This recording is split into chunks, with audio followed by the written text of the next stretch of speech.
Well, good morning. And I say good morning because it's before my workout and it's after my meditation and after my journaling. And when I do one of these shows, it's always going to be interesting what comes out of my mouth and if it's usable for the Mastering Midlife podcast and use and what I may think is useful for you guys. Because again, I only want to put something out. So many of you listen that I want to put something out that's valuable. So since Only Tens 2.0 has been out now for a couple of weeks, and I finished that, and I really thank my editor and friend and coach, Patty Hall, for getting me to do that because I didn't want to do Only Tens 2.0. But and if you read the introduction, you'll see why I wanted to move on to Mastering Midlife. I want to write this book, Mastering Midlife, and bring that to you. And Patty was really clear that I needed to finish Only Tens. There was more to do there, so that's done. That's that's in the can, as they say. So Only Tens 2.0 is a thing in and of itself. And now I can really move on to what is wanting to be written, is wanting to come through me. Not to sound too new agey, but it really, I have this urge to explore the topics of mastering midlife. And that's the topic of this podcast is, what the hell is mastering midlife? Now that I've done 240 episodes or something like that, what the heck is mastering midlife? What have I learned over 240 episodes in speaking to so many people and doing my own work in this area, and why I started this in the first place? I own the trademark Mastering Midlife. Why the hell am I doing this? Um, and I think it's because on a lot of levels, what we're doing here with Mastering Midlife, and I would love your feedback on if this is what you're getting out of it. One thing I notice is that for me, midlife, the slogan of midlife, the drives and motivations that push you to success in your 20s and 30s start to wane and turn on you in your 40s and 50s. And for me, that means it's the crack in the armor. My friend and mentor, Diana Bonici, says the crack in your cosmic egg. It's when what was working no longer works. When the trajectory that you were on doesn't feel like the trajectory you should be on, or that's authentic or real for you. And you can't really change a whole heck of a lot of it. If you got married, if you have kids, if you've invested in a career, if you've invested in an image, it's really hard to change directions. So for me, mastering midlife is when that crack starts to come, when you start to realize that you're on a trajectory, that you're living a life that isn't really authentic to you, but there's not a lot you can do about it. Now, what do you do? So for me, I talk to people who have the depth and wisdom in the spiritual realm, in the psychological realm. I talk to people who help with marriage and relationship.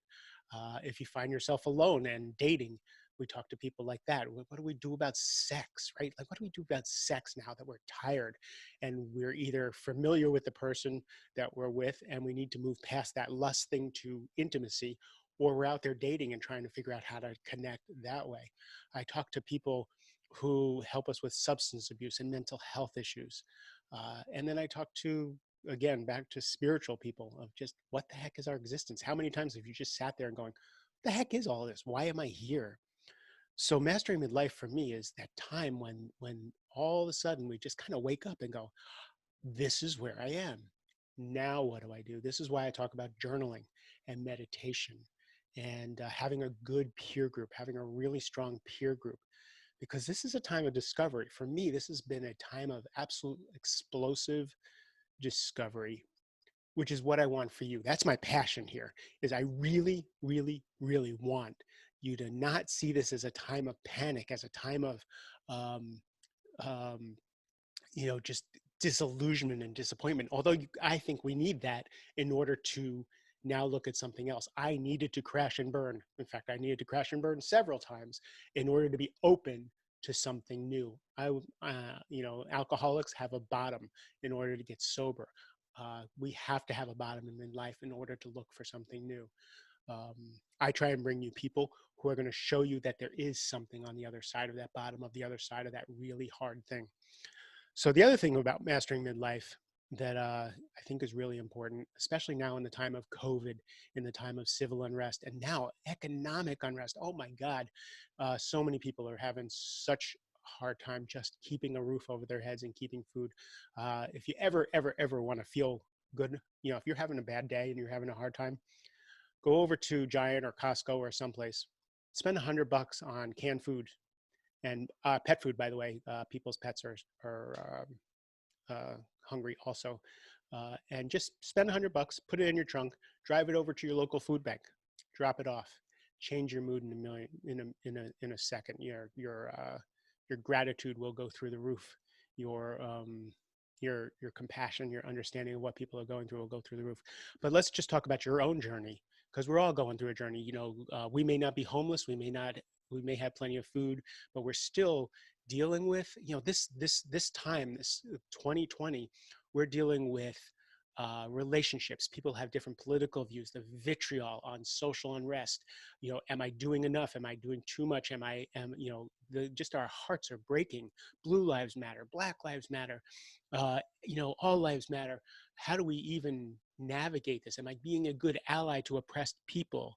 Am I enabling people who the victim mentality? Just this whole internal battle is really hard. Then you put on top of that are the risks to our health. Do I wear a mask? Do I not wear a mask? Have I washed my hands enough? Are my old people okay? Are my people? I have people in my family who are at risk people. Like, are they okay? Am I okay?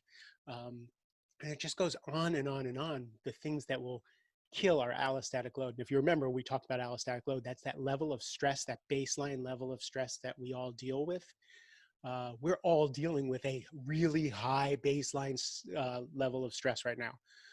So the allostatic load is up through the roof. We are all in fight or flight. That's why the vitriol on social media, that's why the vitriol in our conversations, we're all scared. We're all depleted. We're all running on fumes. And when we're not at our best, um, we're not going to be available for a relationship, for understanding, for compassion, for getting somebody else's world. So that's the whole point of this Mastering Midlife thing. Now, uh, I think COVID and 2020 has rushed midlife for a lot of us, has challenged our assumptions, has challenged the way we see the world and what could be.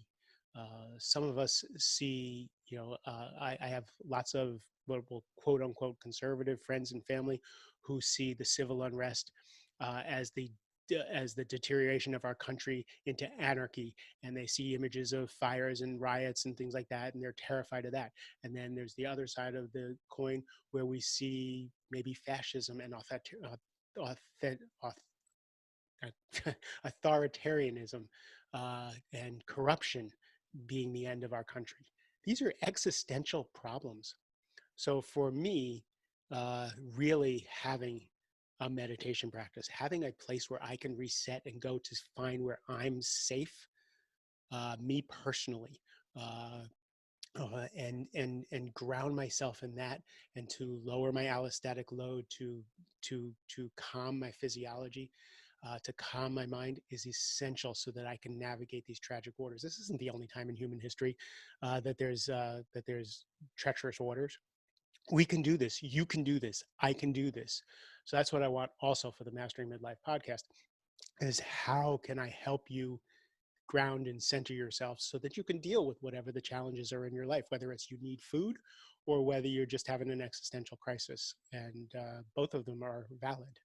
Um, so that's what we're talking about here on the Mastering Midlife podcast. So take a deep breath, make sure you're hydrated.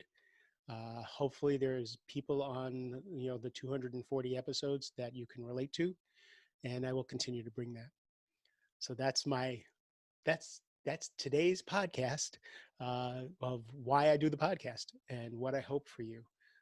I talk to millionaires, multi millionaires who are stressed out of their mind, and then I talk to people who are their businesses are in crisis and they're stressed out of their mind. And then I hopefully when I work with people for a long time, when I've had financial crisis, I can find center and ground and happiness and joy, no matter what the outside circumstances are. And I want that for you. So I hope you keep listening, because as I move from only tens 2.0 to Mastering Midlife, we're going to get deeper and deeper in this conversation. So I love you. I love you tremendously. That's why I do this. I could cry how much I care what you're going through and what the world's going through and the joy that's available even in the midst of all this. So have a great rest of the day, and we'll see you on the next conversation.